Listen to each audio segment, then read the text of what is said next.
He lived here longer than anywhere else, worked here, raised his family here, believed this was home. Then one letter reminded him it never truly was. This is not a story about crime, it's about paperwork and the quiet fear of losing everything without doing anything wrong. Stay with this story.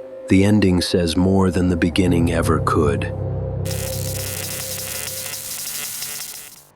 He learned the country before he learned the language. Baseball cards before history books.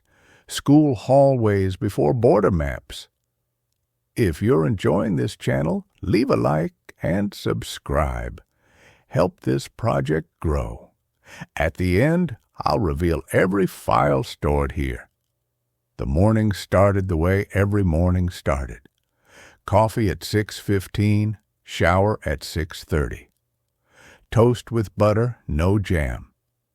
Keys in the right pocket. Wallet in the left. The same pattern repeated so many times, it stopped feeling like a choice and became something else entirely.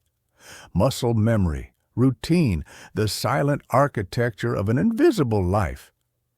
He drove the same roads, past the same houses, the same trimmed lawns and American flags hanging from porches that never moved even when the wind picked up. He knew which neighbor left early for work, which one stayed home, which dog barked at 7:02 every single morning without fail. He knew the rhythm of this place better than he knew his own heartbeat. The factory floor smelled like oil and hot metal. 32 years he had been walking through those doors. 32 years of the same time card, the same locker, the same boots laced tight before the shift started. He knew every machine by sound, could tell when something was off just by listening. The hum, the grind, the way the air tasted right before something broke. Nobody asked where he came from anymore. They used to, back when he was new, back when his accent was thicker and his answers were careful. But time has a way of erasing questions. You show up enough days in a row, and eventually you stop being the outsider. You just become the guy who shows up. His supervisor nodded at him from across the floor, same nod as always. Brief, efficient, the kind of acknowledgement that says nothing and everything at once. You're here, you're doing fine, keep going, and he did. His wife used to say he worked too much, that he should take a day off, relax, do something for himself. But he never listened, not because he loved the job, not because the money was incredible, but because stopping felt dangerous. Like the moment he slowed down, something would catch up to him.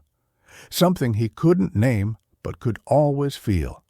A presence, a weight, a shadow that lived just outside his peripheral vision. At lunch he sat alone, not because no one liked him, not because he was unfriendly, but because silence was easier. Small talk required energy he didn't have anymore. It required a version of himself he had learned to put away years ago. The version that smiled too much, that explained too much, that tried too hard to belong. He ate his sandwich, drank his water, checked his phone. 3 missed calls, all from his wife. His stomach tightened. She never called during work, not unless something was wrong. He stepped outside. The air was cold. Sharp! The kind of cold that wakes you up whether you want it to or not. He pressed her name. The phone rang twice before she answered. Her voice was quiet, too quiet. "There's a letter," she said. He didn't ask what kind. He already knew. "I'll be home soon," he said. He hung up before she could say anything else, before the fear in her voice could reach through the phone and grab him by the throat, before he had to hear the tremor that lived just under her words. He went back inside. clocked out early for the first time in 5 years. His supervisor didn't ask why, just looked at him for a second too long and nodded again. That same nod, but different this time, like he knew something had shifted but wasn't going to say it out loud. The drive home felt longer than usual. Every red light stretched, every stop sign multiplied. The radio played something cheerful, some pop song about love or summer or nothing at all. He turned it off. Silence was better. Silence didn't pretend. His wife was standing in the kitchen when he walked in. The letter was on the table. White envelope. Government seal in the corner. Clean. Official. The kind of thing that doesn't raise its voice but still manages to fill the entire room with dread. She didn't say anything, just looked at him.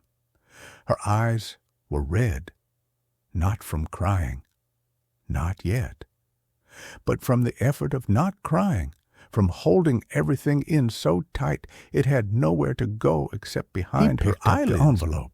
It was lighter than he expected. Strange how something so small could weigh so much. He opened it slowly, carefully, like if he was gentle enough, the words inside might change, might soften, might become something else. But words don't work that way.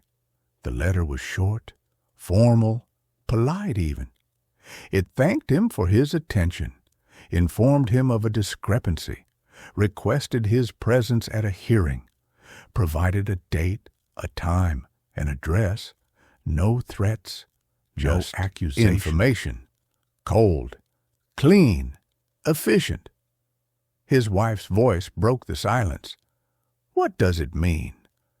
He didn't answer right away, because answering meant making it real, meant admitting that the life they had built, the house, the kids, the routines, the small and ordinary and beautiful things they had fought so hard to protect, might not be theirs to keep. It means they know, he said finally. She sat down. Her hands were shaking. Not a lot. Just enough. Just enough to notice if you were looking. And he was always looking, always watching for the cracks, always waiting for the moment everything would finally collapse. Their daughter came home an hour later, 16 years old, headphones in, backpack slung over one shoulder, the same tired expression every teenager wears like armor. She dropped her bag by the door and headed straight for the fridge. "Hey," she said without looking at them. "Hey," he replied. She grabbed a soda, started walking toward her room. "We need to talk," his wife said. Their daughter stopped, turned around, looked at both of them, and for just a second, the armor cracked. For just a second, she looked like the little girl she used to be, the one who believed her parents could fix anything. "What's wrong?" she asked.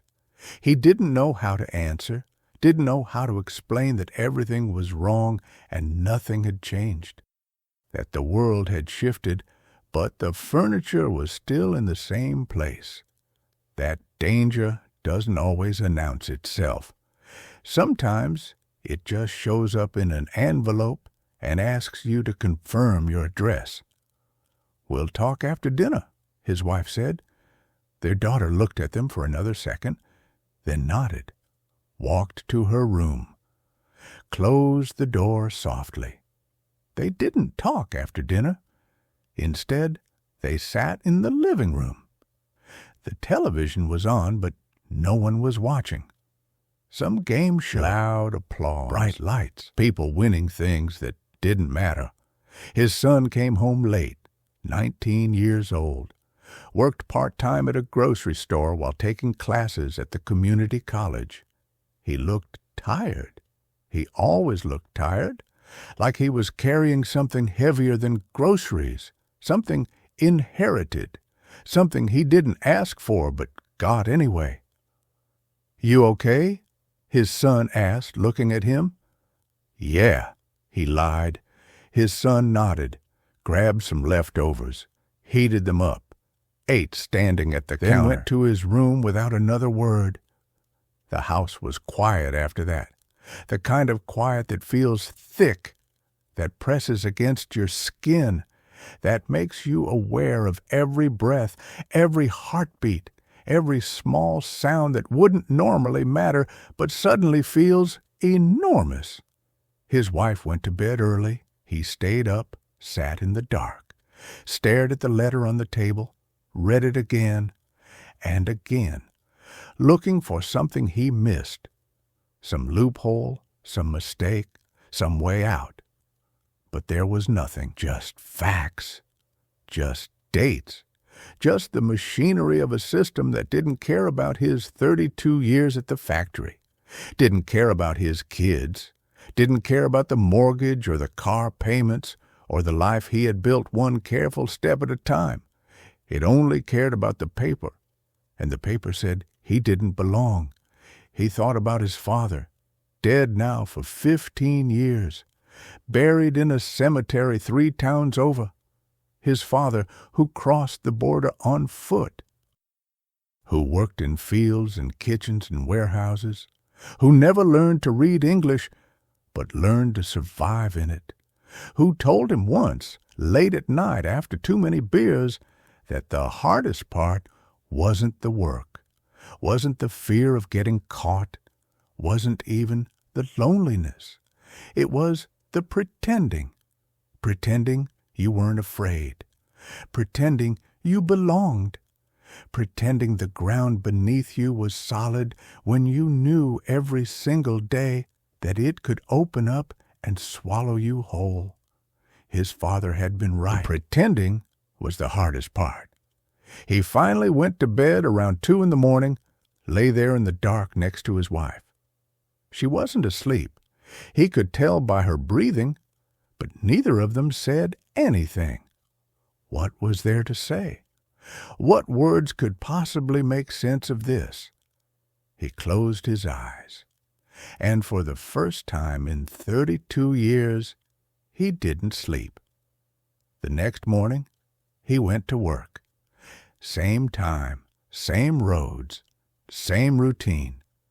But everything felt different, like he was watching himself from a distance, like he was a character in someone else's story, a story that was already written, already decided, already over. His co-workers didn't notice. Or maybe they did and just didn't say anything. People are good at not noticing, at looking away, at pretending everything is fine, because acknowledging the truth requires effort, requires discomfort, requires admitting that the world isn't fair and the rules don't apply equally, and sometimes people who did everything right still lose. He worked through lunch, stayed late, came home after dark. His wife had made dinner, meatloaf, mashed potatoes, green beans, the same meal she made every Tuesday. Routine, comfort, the small and ordinary things that hold a life together. They ate in silence. His daughter scrolled through her phone. His son stared at his plate. His wife picked at her food, but didn't really eat. Nobody asked about the letter, but it was there, sitting in the middle of the table, invisible but enormous, a presence that filled the room and pressed against the walls and made breathing just a little bit harder. After dinner, his daughter finally spoke. "Are we in trouble?" He looked at her eyes, at the way she was trying so hard to seem calm, to seem strong, to seem like she wasn't terrified. "No," he lied. "We're fine." She didn't believe him, he could tell, but she nodded anyway, because sometimes the lie is easier. Sometimes pretending is the only thing that keeps you from falling apart. That night, he dreamed about borders, about walls, about lines drawn on maps by people who never had to live on the wrong side of them. He dreamed about hands reaching, about voices calling, about running and running and running, but never getting anywhere. He woke up sweating. It was 4 a.m. The house. He got up still, walked to the kitchen, poured himself a glass of water, stood at the window, looking out at the street, at the houses, at the American flags, at the perfect suburban silence that felt less like peace and more like a trap. This was home, except it wasn't. Not really, not on paper. And paper, he was learning, was the only thing that mattered. The hearing was scheduled for 3 weeks out, 21 days, 504 hours, 30,240 minutes. He counted them, all of them, not because it helped, but because counting gave him something to do besides think. He hired a lawyer, a woman with tired eyes and a briefcase full of cases just like his. She sat across from him in a small office that smelled like old coffee and printer toner. She asked him questions, filled out forms, took notes in handwriting he couldn't read. "How long have you been here?" she asked. 38 years. "And you never applied for citizenship?" "My father was supposed to handle it. He said he did, but there was no paperwork, nothing official. After he died, I didn't know what to do. I thought if I stayed quiet, if I just kept working, kept living, it would be okay." She didn't respond right away, just looked at him, not with pity, not with judgment, just with the exhausted recognition of someone who had heard this story 100 times before. "It's not okay," she said finally, "but we'll do what we can." He paid her half up front, cash, money he had been saving for his daughter's college, money that was supposed to be for the future, for something better, for proof that all the years of work meant something. Now it was going to a lawyer who couldn't promise him anything except that she would try. At work, people started looking at him differently, or maybe they always looked at him that way, and he was only just now noticing. Small glances, quick looks, conversations that stopped when he walked by. He told himself he was being paranoid, that nothing had changed, that it was all in his head. But paranoia is just pattern recognition with a bad reputation. His supervisor called him into the office one afternoon, closed the door, sat down behind a desk covered in papers, and asked him if everything was all right. "Yeah," he said. "Why?" "You've seemed off lately." "I'm fine." The supervisor nodded, looked at him for a long moment, then leaned back in his chair. "I've known you a long time," he said. "If something's going on, you can talk to me." But he couldn't, because talking meant explaining, and explaining meant admitting that he had been lying for 38 years. Not maliciously, not intentionally, but lying nonetheless, by omission, by silence, by letting people assume things he never corrected. "I appreciate that," he said, "but I'm good." The supervisor nodded again, let him go, but the look stayed. That look that said, "I know something's wrong. I just don't know what." His wife stopped sleeping. He could hear her at night, pacing, moving through the house like a ghost, opening and closing drawers, checking locks, looking out windows at a street that never changed but somehow felt different now. One night he found her in the kitchen, 3 a.m. She was sitting at the table in the dark, hands folded, staring at nothing. He sat down next to her. Where would we go?" she said quietly. "I don't know. Somewhere, anywhere." "And do what? Start over? We don't have money for that. We don't have connections. We don't have anything except this. Then what do we do? He didn't have an answer, so he just sat there with her, in the dark, in the silence, in the house they had bought with money earned from jobs they worked for decades, the house that was supposed to be theirs, the house that was supposed to be safe. But safety, he was realizing, was never guaranteed. It was borrowed, rented, conditional, subject to change without notice. His daughter started asking questions, real questions, not the easy ones, not the ones that could be deflected with a joke or a distraction. "What happens if they make you leave?" she asked one night. They were sitting on the couch. Some movie was playing. He wasn't watching. Neither was she. "I don't know." "Would we go with you? You were born here. Have to. You're citizens. You're safe. But what about you?" He looked at her, at this person he had raised, fed, taught, protected, this person who was half him and half her mother and entirely her own, this person who was supposed to have a better life, who was supposed to be proof that sacrifice meant something. "I'll figure it out," but he didn't believe it, and neither did she. The days blurred together. Work, home, silence, repeat. He stopped going to the grocery store. Too many people, too many chances for small talk, too many opportunities to be recognized, to be seen, to be noticed in ways that suddenly felt dangerous.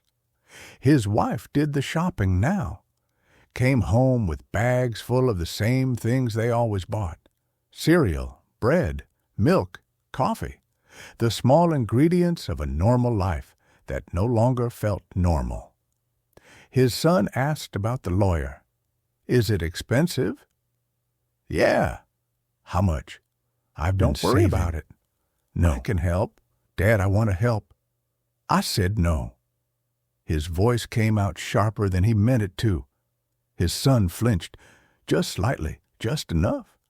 He wanted to apologize, to explain that he wasn't angry at him, that he was angry at everything else, at the system, at the randomness, at the cruel irony of working your entire life to build something only to have it taken away because you didn't fill out the right forms at the right time in the right order.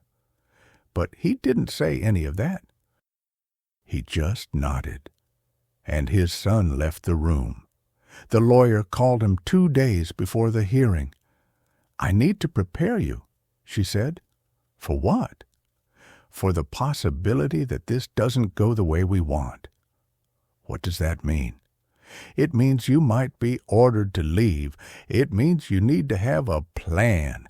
It means you need to think about what comes next." "I've been here for 38 years. "I know. I've worked, paid taxes, never been in trouble, never hurt anyone. I've done everything right." "I know. Then how is this fair?" She was quiet for a moment. "It's not," she said finally. "But fair doesn't matter. The law matters. And the law says that without the right paperwork, none of the rest of it counts." He hung up, sat there, stared at the wall. And for the first time in 38 years, he allowed himself to cry. Not loud, not dramatic, just quiet tears that ran down his face and disappeared into nothing. He cried for his father, for the promises, for the life he thought he had built, for the future that was slipping away, for the exhaustion of pretending, for the weight of existing in a space that was always conditional, always temporary, always one letter away from collapsing. The night before the hearing, his family sat together in the living room. No television, no phones, just the 4 of them, aware that this might be one of the last normal nights. His daughter leaned against him, His son sat on the floor. His wife held his hand. Nobody said anything because there was nothing left to say. All the words had already been used up. All the hope had already been spent. All that was left was the waiting. The hearing took place in a building that looked like every other government building, gray, concrete, cold, fluorescent lights that hummed too loud, chairs that were uncomfortable on purpose, a waiting room full of people who all looked the same, tired, scared, holding folders full of paperwork that might save them or might not.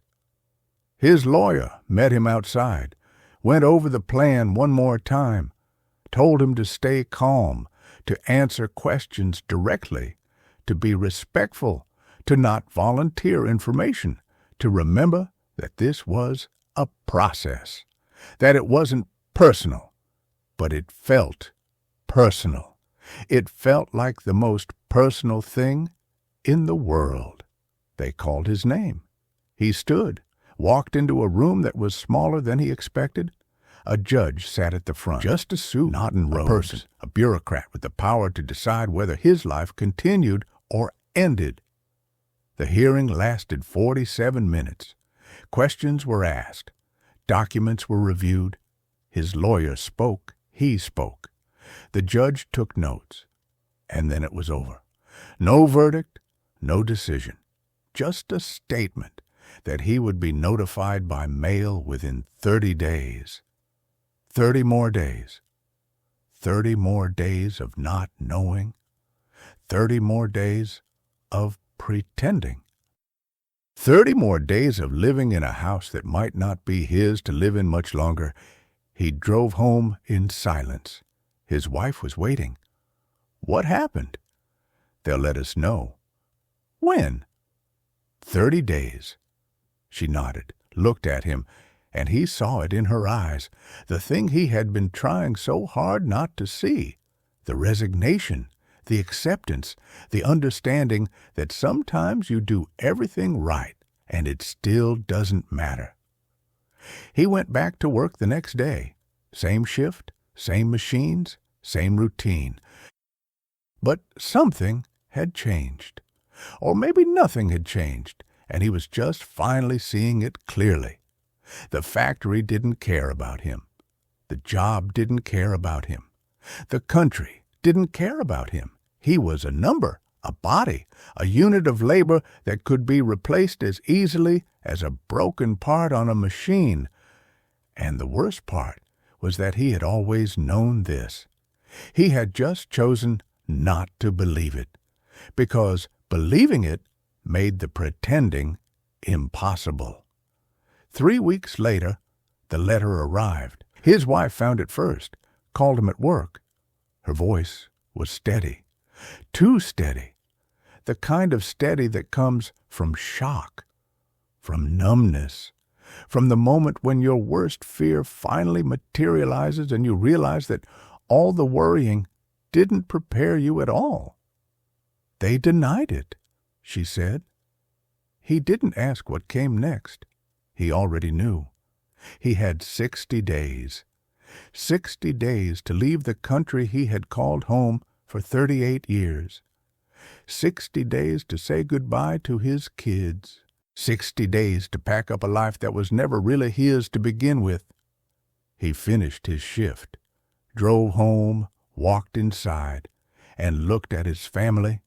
His daughter was crying. His son was silent. His wife was holding them both. And he understood, finally, what his father had been trying to tell him all those years ago. You can do everything right. You can work hard. You can pay your taxes. You can raise your kids. You can build a life. But if you don't have the paper, none of it matters. You're not a person. You're a problem. And problems get solved. That night, he sat at the kitchen table, looked at the letter, looked at the house, looked at the life he had built. And he made a decision. He would leave, not because he wanted to, not because it was fair, but because staying would put his family at risk, would put his kids in danger, would turn their lives into a legal battle they couldn't win. So he would go, quietly, without drama, without speeches, the way he had lived. Invisible, compliant, a ghost in a country that never saw him as anything more. He told his family the next morning. His daughter begged him to fight. His son offered to quit school and work full-time to pay for more lawyers. His wife said she would go with him. He told them no, all of them, because this was his burden, his mistake, his consequence. They didn't deserve to pay for it.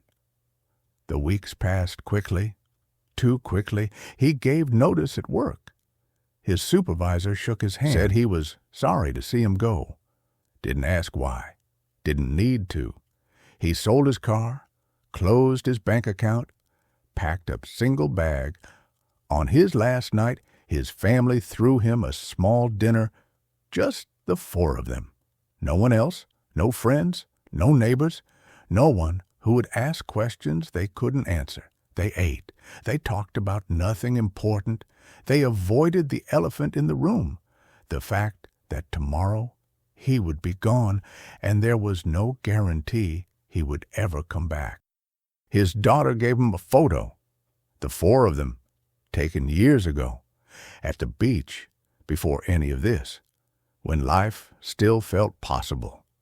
His son gave him a letter, told him not to read it until he was on the plane. His wife didn't give him anything. She just held him, and he held her back.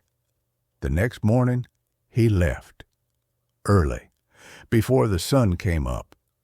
He didn't say goodbye. He couldn't, because saying goodbye would make it real, and he wasn't ready for it to be real. He took a bus to the airport, checked in, went through security, sat at the gate, watched families, businessmen, tourists, people who belonged, people who had papers, people who could come and go without fear. And he felt nothing, not anger, not sadness, just emptiness. The flight boarded. He found his seat, pulled out the letter from his son, opened it. Just a few lines. Dad, you taught me to work hard, to show up, to do the right thing, and I watched you do that every single day of my life. This isn't fair. Right, but I want you to know that you're the best man I've ever known, and no paper will ever change that. I love you.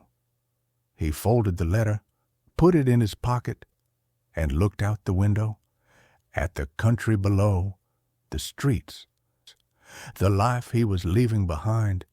He had been American in every way except on paper, and in the end, the paper was all that mattered.